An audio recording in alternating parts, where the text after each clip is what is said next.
শয়তানের নিঃশ্বাস দিয়ে তরুণীর সর্বস্ব হাতে নিলেন প্রতারক চক্র। তরুণী অজ্ঞান হয়ে পড়ে রইলেন রুটের মাঝখানে।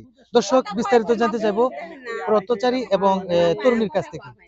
আচ্ছা ভাই, মূলত ঘটনাটা কি আর ওনাকে কি অবস্থায় পাইছিলেন? ভাই আমরা আসি দেখি ওই লোকটা মনে করে এমনি বইয়ে আছে অজ্ঞান অবস্থায়। পরে আয়া পানি টানি ঢাললাম, পানি টানি দিলাম, দিয়ে হুশ করাইলাম। আর কিছু বলতে পারে না।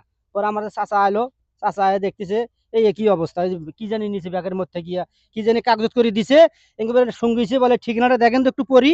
পরে পরে আর কোনো হুশ নাই। তাই হুম, এই কথাগুলো আপনার কাছে বলছে? বলছে। তো দর্শক, আমরা যতটুকু বুঝতে পারলাম যে আসলে মূলত একটি চক্র আছে যেটা কিনা আপনার যে কোনো সময় যে কোনো জায়গায় যদি কোনো মানে সুযোগ পায় তাহলে কিন্তু এই একটা মানে কেমিক্যাল আছে যেটা কিনা ব্যবহার করে মানুষকে অজ্ঞান করে ফেলে। আর ঠিক তাই কিন্তু আজকে এই ঘটনাটি ঘটেছে। তো এখন আমরা চলে যাব বরাবর তরুণীর কাছে। আচ্ছা আপু, মূলত আপনি কোথা থেকে কোথায় যাইতেছিলেন আর কিভাবে এই ঘটনাটি ঘটলো? আমি গেছিলাম নদী বাজারে, হুম, তো স্বর্ণকারের দোকানে গেছি। আমার বোনের বিয়া, ছোট বোনের বিয়া, তার আবার গয়না বানাবার গেছি। কিন্তু গয়না নিয়ে আসতেছি, আইতে ওইদিকে রাস্তাতে আইতে হারে একটা বেড়ায় আমার কয়, দাঁড়াও আপু, একটা কাগজ দিছে। কাগজ দিয়ে কইতেছে, দেখো তো আপু এই ঠিকানাটা একটু কও তো। আমি ঠিকানাটা কমু কি, মানে কাগজটা আমি এমনি ধরছি, ধরার পরে এমন করলো, পরে আমি আর কিছু খবর পারি না ভাই। পরে আমি হিনেতে অজ্ঞান পরে হয়েছি। পরে ওরা আমার মাথার মধ্যে পানি ঢালছে, ঢালার পরে দিয়ে আমার হাতে ব্যাগ নাই, 2 ভরি স্বর্ণ, তারপরে 50,000 টাকা ছিল, কিছু নাই, আমার বাপ নাই, আমার মা নাই। আমি আমার বোনের আমি কেমনে বিয়ে দিব? তো দর্শক দেখুন, আসলে যখন একটা বিয়ের আয়োজন হয়, ছোট মানে গরিব হোক আর ধনী হোক, তারা কিন্তু মোটামুটি একটা অ্যামাউন্ট নিয়ে মানে যতটুকু সামর্থ্য হোক না কেন তাই নিয়ে কিন্তু একটা আয়োজন করে। আর তারাও কিন্তু তাই করেছিল। ছোট বোনের বিয়ের গহনা নিয়ে যখন বাজার থেকে বের হয় তখনই কিন্তু একটি চক্রের হাতে পড়ে যায় আর আজকে এই ঘটনাটি ঘটে। তো আমরা এখন একটু চলে যাব বড় ভাইয়ের কাছে। আচ্ছা বড় ভাই, আপনি তো রাস্তা দিয়ে চলাচলের হ্যাঁ, মানে না আমি পথচারী, এই যে তাই না? ওই যে ওখানে একটা মার্কেট আছে ভাই, মার্কেটে আমি চা খাইতাছি। হঠাৎ করে দূরে ওই যে হেরা দূর পেরেছেন কিন্তু দূর পেরা হেকে পরে আমি দূরে দিই মানে মোটামুটি অচেতন। হ্যাঁ, পরে ওই যে বড় ভাই পানি টানি দিয়ে করছে। আমিও তখন পুরো ঘটনা জানি না কাহিনী কি, যে মাত্র আপনিও ধরলেন আমিও শুনলাম। হ্যাঁ। কিন্তু আসলে এখন এই বাংলাদেশে এখন অহরহ এরকম হইতাছে। এটা ভাই, শয়তানের নিঃশ্বাস না কি জানি একটা কয়, কাগজের মধ্যে ওই যে কিছু পাউডার জাতীয় কিছু থাকে, টোকা দিলে ওটা নিঃশ্বাস টানলে ওটার ভিতরে গেলে সে তার মানে তার জ্ঞান হারা যায়। জ্ঞান হারায় যায় এবং সে যা বলবে তাই তাই শুনে। যদি বলে যে ব্যাগের থেকে চেন বাইর করে দাও দিব, টাকা বাইর করে দাও দিব, তুমি আমার লগে যাও দিব, যদি ওকে বিয়েও হয় বিয়েও বইব, মানে এই এইরকম মুহূর্তে একটা এরকম একটা নেশা জাতীয় জিনিস এটার কবলে পড়ছে। এখন কি করার, আমি কইতাছি ফক্করের আর পালা করছে। আজকেও কোনো অটোমেটো পাইতাছি না, এটা তার চিকিৎসা দরকার রে ভাই। অবশ্যই।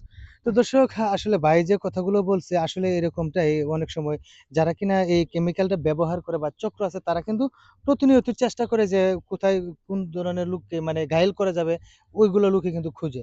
তো আমরা চলে যাবো এখন একটু কাকার কাছে। আচ্ছা কাকা, আপনারা তো দৌড়াদৌড়ি করে আসলেন। জি, জি। তো ওই চক্রটা কিভাবে আসলো, কিভাবে গেল এর কোনো কি মানে হদিশ এইগুলা তো পাইছিলেন? বাবা আমরা বুঝি না। এই যে এই কথাটা শুনলাম, তখন তো সয় সন্তান রাস্তাঘাটে চলাফেরা করবার দেওয়া যাব না। দেখেন আজকে এই যে ওর ভাই বুই থাকলে তাহলে অবশ্যই টিহা টুহা স্বর্ণকারা মার্কেট থেকে কিনে আনতো। হয়তো কেউ নাই বিদায়, কিন্তু ওই মেয়ে মানুষ করতে গেছে। কিন্তু মেয়ে মানুষ করতে গিয়ে যে এইভাবে রাস্তাঘাটে যদি পড়ে থাকে, সবকিছু হারায় ফেলায়, তাহলে ওদের কি হবে? এটার কি কোনো একটা বিচার নাই? অবশ্যই। এই দেশে কি কোনো শাসন নাই? না, আসছে, সবই আছে, কিন্তু এই চক্রটাকে না ধরতে পারলে তো আর শাসন বা আইন কোনো কিছু করতে পারবে না, ওদেরকে ধরতে হবে। আপনারা আইনের লোক এমন কোনো কাজ নাই যে আপনারা পারেন, আমরা সব পারেন, কিন্তু আপনারা একটু সুনজরে যদি আমাদের দিকে তাকান তাহলে আমরা শান্তিভাবে চলাফেরা করতে পারবো। আমাদের কোনো ভাব থাকবে না, কেউ কারোর মাথায় বাড়ি দিবে না, কেউ কোনো অন্যায় করবে না। আপনারা একটু সুনজরে তাকান, আপনাদের কাছ থেকে জোর সুপারিশ করতেছি, হাত জোর করে বলতেছি, আপনারা একটু সুনজরে দেখান। আমরা মনে করেন যে একটু শান্তিভাবে থাকতে চাই, শান্তিভাবে চলতে চাই, এই ব্যবস্থাটা আপনারা তো করেন। দর্শক, আসলে কাকা যে কথাটি বলতেছে যে আসলে এই চক্রটাকে ধরে যদি আইনের আওতায় এনে সঠিকভাবে যদি তদন্ত করে একটি শাস্তির ব্যবস্থা করা হয়, যে শাস্তিটা দেখে অন্য কোনো চক্র জানি এই কাজটা না করে বা এই সাহসটা না পায়, এই ধরনের কিন্তু একটা উদ্যোগ চাইতেছে। তো আমরা একটু চলে যাব আরেকজন বোনের কাছে। আচ্ছা, আপনি কি ওনার সাথে লোক? না, না, আমরা এসে দেখতেছি উনি এখানে পড়ে আছে, তো আমরা মাথায় পানি টানি দিয়ে ওনাকে হচ্ছে একটু সান্ত্বনা দেওয়ার জন্য চেষ্টা করতেছি। আচ্ছা আচ্ছা, তো ওনার বাড়ির ঠিকানা কি নিয়েছেন? ওনাকে একটু বাড়িতে তো আগায় দেওয়ার ব্যবস্থা করতে হবে, উনি অথবা হচ্ছে বাড়ির ঠিকানা কিছুই বলতে পারতেছে না, উনি শুধু হচ্ছে মানে কেমন জানি হচ্ছে অন্যমনস্ক হয়ে আছে, ওনার কথাবার্তা একটু হচ্ছে সময় লাগবে, একটু সময় অন্যমনস্ক, লাগবে। বুঝছেন, এটা ঠিক হতে সময় লাগবে। আচ্ছা সময় দর্শক, লাগবে। আমরা আবার একটু আপুর কাছে চলে যাব। আচ্ছা আপু, এখন আপনি কি আপনার বাড়িতে একা যাইতে পারবেন নাকি সাথে কেউ যাইতে হবে?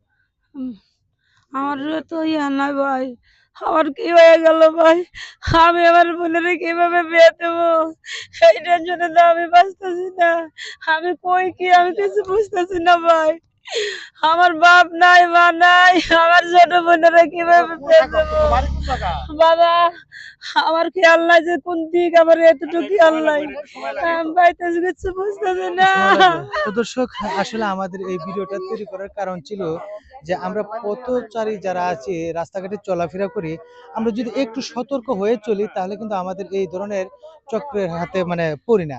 দেখুন আজকে একটা অসহায় বোন, যার মা বাবা কেউ নেই, সে কিন্তু একটি চক্রের হাতে পড়ে আজকে তার মানে সর্বশান্তই বলা যায়।